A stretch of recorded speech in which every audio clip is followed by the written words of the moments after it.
Au menu de ce journal, 6668 postes à pourvoir dans l'administration burkinabé pour cette année 2018 et plus d'1 million de candidats. Le top de départ est donné ce matin pour les concours directs de la fonction publique sur toute l'étendue du territoire. Nous verrons cela dès le début de ce journal. Et puis en République démocratique du Congo, 6 candidatures à la présidentielle sont rejetées par la Cour constitutionnelle, dont celle de Jean-Pierre Bemba. L'ancien vice-président de la RTC est exclu de la course à la présidence pour motif de subornation de témoins. C'est le menu de ce journal. Bonjour, merci de nous rejoindre pour les informations de la mi-journée sur la télévision du Burkina. Un très bon appétit à vous qui êtes à table. Cela dit, près d'1 million de candidats en quête d'un emploi dans l'administration publique burkinabé pour cette année, et cela pour seulement 668 postes disponibles, 6668 postes disponibles.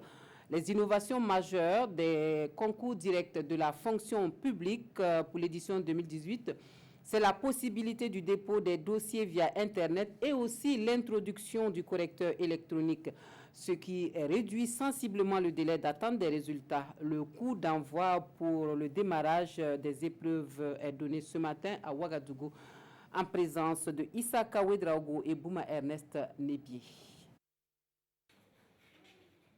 Par l'ouverture de cette enveloppe, le ministre en charge des mines, Oumarou Idani, lance ici au lycée Philippe Zenda Kabouré les concours directs de la fonction publique de 2018 sur toute l'étendue du territoire. Je le fais au nom de mon collègue de la fonction publique, du travail de la protection sociale. Alors, ce que je dois noter, c'est que pour l'édition 2018, et c'est ce qui est important, il y a eu beaucoup d'innovations dans le sens de la performance continue dans l'organisation de ces concours-là. Cette année, ils sont encore nombreux les candidats qui prennent part à ces concours directs de la fonction publique. Des concours qui enregistrent plus d'1,3 million candidatures pour 6668 postes. Certains candidats composent pour la première fois et d'autres pour la énième fois. Je suis là pour cette année pour chercher le concours des élèves des adjoints des cadres hospitaliers. C'est ma 6e fois de passer. C'est ma 6e fois de passer le concours. On espère que cette année, Dieu va faire que ça soit pour moi aussi. Et puis, moi aussi, je vais me reposer. Des innovations majeures, il y en a dans l'organisation. Des innovations parmi lesquelles l'inscription en ligne des candidats et surtout la correction électronique qui présente plusieurs avantages selon le secrétaire général du ministère en charge de la fonction publique. Il faut dire que cette correction électronique a nécessité l'utilisation d'un nouvel outil, à savoir la feuille de réponse. Alors que les années passées, les candidats étaient appelés à répondre directement sur la feuille sujet. Et cette feuille de réponse va être introduite dans un scanner qui va nous faire sortir le document sous forme de fichier. Et un logiciel adapté va interroger ce fichier-là et il va lire les questions, les réponses que le candidat a données. Et le nombre de points est automatiquement comptabilisé et le classement est fait, le classement par rang est fait par le même logiciel. Il faut dire que cette nouvelle technique permet de réduire sensiblement l'intervention humaine qui peut être source d'erreur ou de manipulation volontaire. Les premiers résultats de ces concours sont attendus dans un mois. Et dans les hauts bassins, ce sont plus de 123 000 candidats qui sont en liste pour les concours directs de la fonction publique. 16 établissements de la ville de Bobo-Dioulasso sont identifiés pour accueillir les compositions des épreuves au programme des 6 concours effectifs sur place. Nous suivons le coup d'envoi à Bobo-Dioulasso avec Karim Ilboudou et Karim Sissi. Nous sommes dans l'un des centres de composition des concours directs de la fonction publique, session de 2018. Il est 6 heures et les candidats sont déjà en salle. Rodrigue Somda est candidat au concours des gestionnaires des hôpitaux. Il dit être prêt pour la composition. Nous sommes là pour ce matin pour le concours. On a beau entendu, le jour est arrivé, on va faire de notre mieux. C'est ma 4e fois de faire le concours. J'ai commencé mes concours en 2015, 2016, 2017 et cette année 2018, 4e fois. Cette année, en tout cas, je souhaite que ce soit mon année. Voilà. Pour cette première journée de composition, 6 concours sont en lice. Il s'agit des administrateurs et des gestionnaires des hôpitaux, des adjoints des cadres hospitaliers, des conseillers et des assistants en gestion des ressources humaines et des technologistes biomédicaux. Et de l'avis du président du comité régional de pilotage des concours dans les Hauts-Bassins, tout se déroule normalement. Pour ce premier jour, à part quelques candidats qui ont eu quelques soucis en matière d'anonymat, notamment comment il fallait noircir la case réservée pour le volet de leur récépissé. À part cela, vraiment, il n'y a pas de grands problèmes. C'est vraiment les problèmes classiques, les erreurs matérielles sur les noms, sur les listes, ou bien voilà, les erreurs de transcription de récépissé. En dehors de cela, je crois que dans l'ensemble, tout se passe bien pour l'heure. Cette année, dans les Hauts-Bassins, ce sont plus de 123 000 candidats qui prendront part au concours direct de la fonction publique. Pour permettre un bon déroulement des épreuves, 24 jurys ont été mis en place. Les compositions selon le calendrier se dérouleront jusqu'au 7 septembre 2018.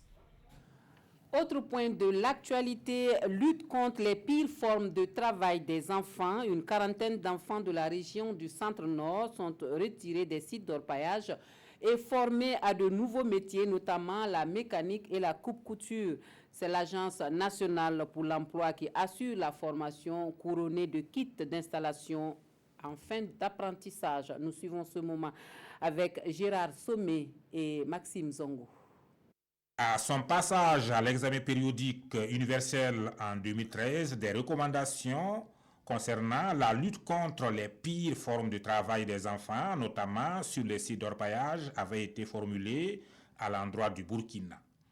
Dans le cadre de la mise en œuvre de ces recommandations, le ministère en charge de la justice a alors élaboré une feuille de route de retrait et de réinsertion de ces enfants.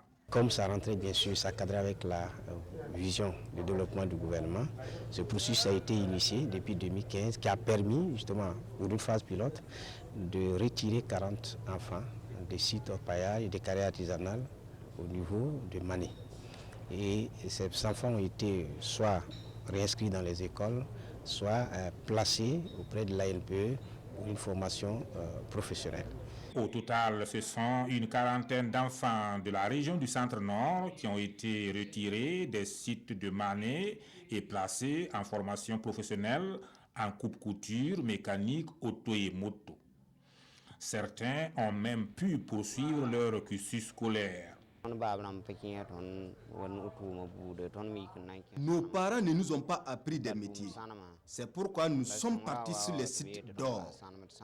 Quand on nous a proposé l'aide, nous avons accepté de quitter les sites car il y a trop de problèmes là-bas. Apprendre un métier garantit l'avenir. Pour leur insertion dans la vie socio-professionnelle, des kits d'installation leur ont été remis. Dans le souci de donner la même chance aux enfants présents sur d'autres sites, un plaidoyer a été fait pour la généralisation de l'activité. Nous allons au Sahel où l'agence de l'eau du Liptako renouvelle ses instances dirigeantes et cela à l'issue d'une formation au profit de ses membres. Ils sont 42 les nouveaux membres du comité du bassin, du comité de gestion du bassin installés dans leurs fonctions ce jeudi. Des précisions avec Ama Faisal Sissé et Lazare Sanou. Au nom de monsieur le gouverneur de la région du Sahel, je vous déclare officiellement installé dans vos fonctions de membre du comité de bassin de l'agence de l'eau du Liptako et vous renvoie à l'exercice de vos obligations. Ils sont 42 à œuvrer pour le bon fonctionnement de l'agence de l'eau de Liptako. Dans cette nouvelle mission, les nouveaux membres peuvent être rassurés du soutien des autorités. L'acte que nous venons de poser ce matin entre en droite ligne dans la politique de l'eau au niveau de l'agence de l'eau du Liptako. Et nous avons saisi cette occasion-là pour les inviter à tout mettre en œuvre pour que la politique nationale de l'eau au niveau du pays puisse être réelle dans cet espace au niveau du territoire. Pour y parvenir, ces membres du comité doivent redynamiser la structure. La première session est donc consacrée à la formation de la nouvelle équipe. Donc ce que nous attendons des nouveaux membres, c'est qu'ils puissent aider l'agence de l'eau à grandir et à être plus opérationnels sur le terrain pour mener à bien un peu la politique de l'eau du gouvernement. Donc en cela, nous attendons que les membres du CEB aident l'agence de l'eau à bien sûr sur le terrain en ce qui concerne les différentes contributions ou alors l'application des différents principes, notamment préleveur-payeur, pollueur-payeur. L'aide du jour d'abord, c'est la formation des membres. C'est la formation des membres. Je pense qu'il y aura quand même quelques petits amendements sur certains textes. Bien sûr, c'est pour permettre le bon fonctionnement du comité de bassin. L'agence de l'eau du Liptako est créée en 2011 à Dori. Le bassin hydraulique couvre environ 48 600 km² dans 4 régions du Burkina Faso que sont le nord, l'Est, le centre-nord et le Sahel. Et puis le groupe Radio-Télévision Omega qui renforce les compétences de ses correspondants. La formation dont ils bénéficient leur permet de se familiariser aux nouvelles techniques rédactionnelles et au genre journalistique. Vincent Kiendrebego. Ils sont plusieurs dizaines de correspondants du groupe Radio-Télévision Omega, venus des 4 coins de Burkina Faso, mais aussi de la sous-région pour renforcer leurs connaissances sur les pratiques journalistiques. Parmi les modules de formation, il y a le Mojo, ou journalisme mobile, moyen de collecte et de diffusion rapide de l'information par la technologie mobile. Que ce soit aux États-Unis, que ce soit à Djibo, que ce soit à Burumburu, ce sont ces correspondants qui peuvent relayer l'actualité. Et en organisant ces 48 heures aujourd'hui, c'est pour donc permettre donc de les rapprocher davantage de la radio. C'est pour permettre à ces correspondants, bien sûr, de bénéficier du renforcement des capacités. Donc pendant ces 48 heures, nous allons donc les former sur des pratiques journalistiques classiques. Nous allons les former également sur des pratiques journalistiques modernes. Nous faisons allusion au mobile journalisme. Certains correspondants de presse passionnés par le métier de journaliste ne sont pas passés par une école de formation professionnelle. Pour eux, c'est l'occasion de se familiariser avec les rudiments du métier pendant que les autres se perfectionnent. On veut être mieux formé, mieux outillé, afin de faire face à notre travail, que de donner l'information en temps réel, qui est notre devise d'ailleurs. Radio Omega, l'info en temps réel. Pour qu'un journaliste puisse donner une information en temps réel, il faut que d'abord qu'il soit mobile, qu'il soit disponible, qu'il soit outillé. On a des attentes spécifiques, ce qui concerne les angles d'attaque surtout. Parce que souvent, tu peux te lever pas en bonne humeur, mais tu arrives, tu l'angle là même souvent, tu ne sais pas comment attaquer. Surtout moi, mes attentes, c'est ce qui concerne les angles d'attaque et comment les traiter aussi. Créé en 2012, le groupe Radio-Télévision Omega dispose aujourd'hui d'un réseau de 200 correspondants nationaux et internationaux, selon ses premiers responsables. À l'étranger, Jean-Pierre Bemba ne sera pas candidat à l'élection présidentielle de décembre prochain en République démocratique du Congo. La Cour constitutionnelle a rejeté 6 candidatures, dont celle de l'ancien vice-président de la RDC, pour motif de sa condamnation par la Cour pénale internationale pour subornation de témoins. Le rêve n'a été que de courte durée. Jean-Pierre Bemba ne participera pas à la prochaine élection présidentielle en RDC. La commission électorale congolaise l'a exclu vendredi de la liste des candidats retenus pour l'échéance de décembre, une annonce qui a suscité la colère immédiate de l'ensemble de l'opposition. La CENI estime que sa condamnation devant la Cour pénale internationale dans une affaire annexe de subornation de témoins ne l'autorise pas à briguer la magistrature suprême. C'est donc un opposant de poids qui se voit écarté de la course à la présidentielle. Réagissant à cette annonce officielle de la CENI, l'opposition accuse le pouvoir en place de vouloir confisquer le processus électoral. Au total, la commission a écarté 6 candidatures sur 25 à la présidentielle du 23 décembre, entre autres l'ancien Premier ministre Sami Badibanga et Marie-Josée Ifoku, la seule femme de la liste. Au Zimbabwe, Emerson Mnangagwa lui voit sa victoire à l'élection présidentielle en fin juillet dernier confirmée par la Cour constitutionnelle. La requête de l'opposition sur l'annulation de l'élection du président sortant est rejetée par la Cour qui lui a opposé une fin de non-recevoir estimant les accusations non fondées. Emerson Mnangagwa est donc bel et bien le président du Zimbabwe. Au Zimbabwe, Emerson Mnangagwa est bien le nouveau président du pays. La Cour constitutionnelle a confirmé sa victoire lors du scrutin du 30 juillet dernier. L'opposition avait déposé un recours arguant de nombreuses irrégularités. Mnangagwa l'avait emporté avec un peu plus de 50% des suffrages. L'ancien proche de Mugabe a promis de relancer l'économie du pays, aujourd'hui au bord de la faillite.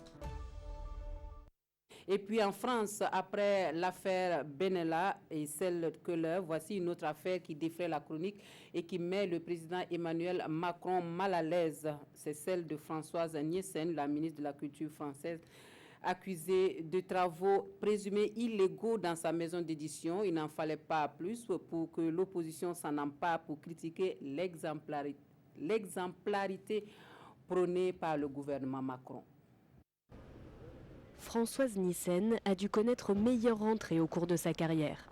La ministre de la Culture française est visée par une enquête préliminaire sur des travaux présumés illégaux dans les locaux de la maison d'édition qu'elle dirigeait. Mercredi dernier, le Canard enchaîné révélait que Françoise Nissen aurait fait agrandir les bureaux parisiens d'Actes Sud sans autorisation ni déclaration fiscale. Il y a 2 mois, la ministre avait déjà été épinglée pour l'irrégularité d'autres travaux, cette fois-ci à Arles, au siège de la maison d'édition. L'opposition s'est emparée de cette affaire pour critiquer l'exemplarité prônée par le gouvernement Macron et ironiser, je cite, sur sa supposée république irréprochable. Il faut dire que les accusations qui visent la ministre interviennent après un été agité pour l'exécutif, déjà ébranlé par l'affaire Benalla, cet ancien garde du corps du président accusé d'avoir interpellé illégalement 2 personnes lors de la manifestation du 1er mai. Autre épine dans le pied, l'affaire Alexis Kohler, le secrétaire général de l'Élysée est lui soupçonné de conflit d'intérêts et de corruption passive. L'ancienne patronne d'Actes Sud a indiqué qu'aucune entreprise n'était au-dessus des lois. Peu avant l'ouverture de l'enquête, une association de défense du patrimoine annonçait qu'elle allait déposer plainte contre la ministre. Et c'est la fin de ce journal. Merci de nous avoir reçus chez vous. Très bon week-end à tous et à toutes.